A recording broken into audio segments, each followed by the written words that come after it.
Okay, guys, we are jazzed about the Joe Flacco revenge game, Jets Ravens this week, but it is not the reason we are doing this video. We are doing it because there's some mixed messaging coming out of the Jets backfield. Jets offensive coordinator LaFleur, the younger LaFleur, said that Michael Carter is the heartbeat of the team's offense. Well, that goes contrary to the Jets depth chart that has Breece Hall, the rookie, listed as the starter. And if you look at ADP this year, Breece Hall was the running back 20, drafted in the top 40 overall players, top 50 overall players. Michael Carter went around ADP 113 at running back 42. Both get a tough matchup against Baltimore that was a top 10 worst defense to start your fantasy running backs against. In total, the Ravens only allowed 16.4 backfield points to their fantasy opponents. Drew, how are you feeling about Breece Hall this week? Do you think he's a starter? I mean, if the depth chart says he's a starter, then But I'm for actually going you, against it. for fantasy GMs, is he your starter? I'm actually going against it. So he's a sit candidate.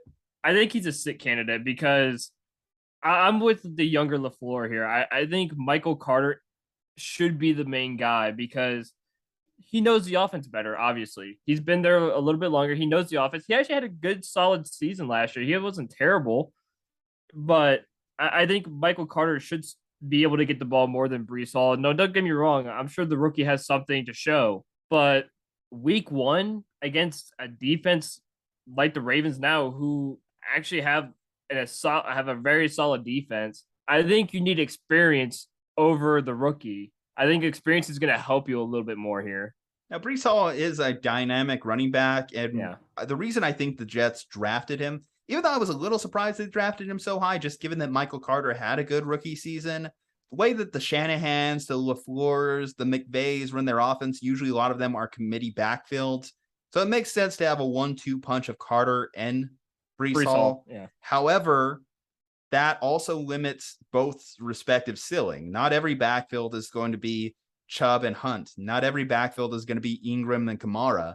Sometimes the best you can get out of a fantasy backfield whenever you have this type of share is maybe there's a running back 2 out of there, and maybe there's a running back 3, which I think that is concerning how high you drafted Breece Hall. You wanted him to be a little bit better. You wanted him to be a stud. And I think Carter is going to be very involved in this offense. I think this might be close to a 50-50 split. If you're saying out the gate, this guy's the heartbeat of our offense, how can you not look at that comment by the offensive coordinator, by Mike LaFleur, and think that this guy's going to have a limited role? I don't see this being a situation like last night where we saw Henderson got 88% of the carries and Cam Akers only got 12. I just don't see that situation happening, especially because they're both young guys. And Carter last season averaged 4.3 yards per carry.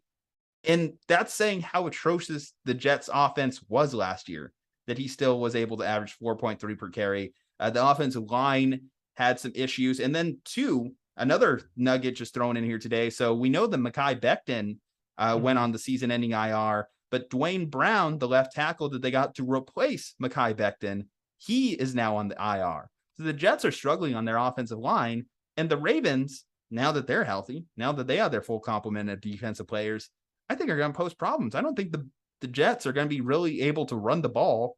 And guess what? With Joe Flacco under center, the Ravens know that they're going to want to run the ball. So I expect a lot of loaded boxes. I think that may open up some outside possibilities. So you told me that you get a cheapy deep touchdown to Elijah Moore or Corey Davis this week, I could buy it. But for the backfield, Hall and Carter, I don't think it's going to be a good day. I think that both are going to eat away at each other's touches. And at best, if you are in a situation where you have to start one of these guys, you're just hoping that you have the guy that lands in the end zone. Yeah, I think that's a very fair assessment. Like you said, the Jets are going to be one of those teams, especially for the first 4 weeks. They're going to be those guys who everyone's going to be like, oh, they're just going to try to run the ball with Joe Flacco under center. As long as we stack the box, the run game is going to be non-existent. And if you can have at least simple coverage, I mean, that offense cannot function. If you have to, if you're forced to, obviously, if you have better options, start those better options. But I'm just saying this just in case if you don't have another option. If you have either Michael Carter or Breece Hall, I'd rather say go for Michael Carter more than a Breece Hall right now. Now we're saying this for week 1. Yeah. But for Breece Hall in general, throughout the course of the 2022 season, what is he knowing that Michael Carter is still going to have a role? I think this is going to be a backfield that can have a solid 50-50 split because there's no reason they drafted Breece Hall that high for no reason, obviously. But if you're telling me Mike LaFleur is saying that Michael Carter is the heartbeat of this offense, there's no doubt in my mind that Michael Carter has to be the one who gets the ball majority over Breece Hall. If that's not the case, then was that number one? What does that say about the coaching staff? Because apparently it doesn't seem like they're on the same page. And number two, as fantasy owners, we're now taking big risks when we drafted Breece Hall or when we drafted Michael Carter. And so now what does that say? Like, shoot, the coaches don't even know who's going to be the one and who's going to be the two. How the hell are we supposed to know who's going to be the one and the two? So honestly, like I said, I think it's going to be very Niner-esque. I think this is going to be, in a way, how you look at Raheem Mostert and Jeff Wilson Jr. and guys like that, how they split up the backfield and the touches. Both have electric speed. And what I liked about Carter is he seemed to be really good at working through traffic, at a certain level of toughness in his running. We'll see. We'll see who breaks out. I think both can do electric stuff with the touches that they're given. So I think you might, if you really want one of these guys to break out, kind of morbid to say, but you might be hoping that one of these guys misses time to be able to reap the rewards of having more touches, because if it's a 50-50 split, I think that these guys kind of slide into, especially knowing what they have to work around them in New York, I think both these guys might slide into being a running back threes if they're eating at each other's touches. And that's kind of my early projection, just not seeing what the backfield is yet. We'll see. They also have tough matchups coming up against Cleveland and Cincinnati, so the schedule doesn't really ease up on them after this Baltimore matchup.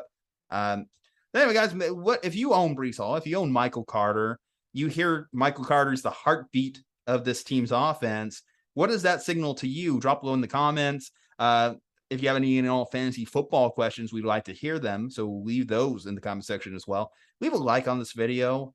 Subscribe to the channel. Follow our social medias at Juju Talk Sports, at Real Andrew Hagenbaugh.